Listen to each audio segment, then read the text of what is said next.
Leo taasisi ya moyo ya Jakaya Kikwete ikishirikiana na Medical Store Department MSD tumekuja kutoa mafunzo ya usalama mahali pa kazi kwa watumishi wa MSD Dar Zone.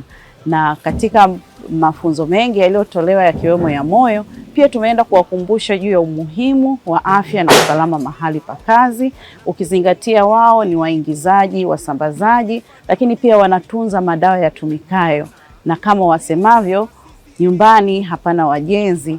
Wakati mwingine wanajisahau, watanyanyua vitu katika namna zilizo na changamoto, wanaweza pia wakawa na mikao mibaya, lakini pia hata wakiwa safarini katika kusambaza madawa na vifaa tiba, pia wanaweza wakajisahau, wakaishia kupata magonjwa mbalimbali kama vile ya migongo, shingo, magoti na hata visigino.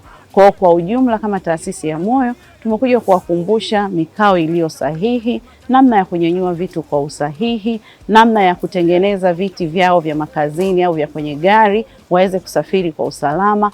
Kwa miongo mingi tulikuwa tunafikiri kwamba ni lazima ufike miaka 50, 60 kuendelea ndipo uanze kuumwa. Lakini sasa hivi magonjwa mengi hayasome vitabu. Unakuta kijana mdogo hajafika huo umri lakini ameshaanza kupata mashambulio ya namna hiyo kwenye moyo. Lakini tunafahamu kwamba pia unaposogea umri miaka 50 na kuendelea, riski inakuwa 75% to 90 ya kuwa na mashinikizo ya damu.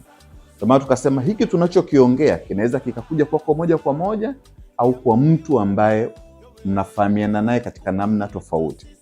Tumejifunza umuhimu wa mazoezi, tumejifunza umuhimu wa kucheki afya zetu, tumejifunza na magonjwa mbalimbali. Kuna magonjwa sugu, kuna magonjwa ya kuambukiza, kuna vitu vya kuzingatia wakati tukiwa kazini. Kwa mfano, mtu anapobeba mizigo, kuna namna ya ubebaji wa mizigo. Kikweli nilikuwa sifahamu, lakini leo nimejua.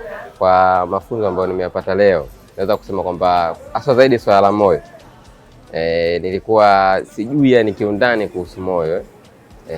Nilikuwa sijui umuhimu wa masuala ya moyo. Of course moyo ni kiungo muhimu sana katika mwili wa binadamu.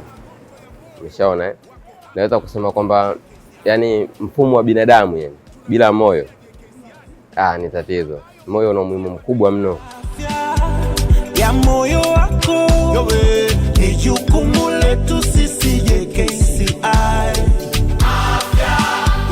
Ya moyo wako ni jukumu letu.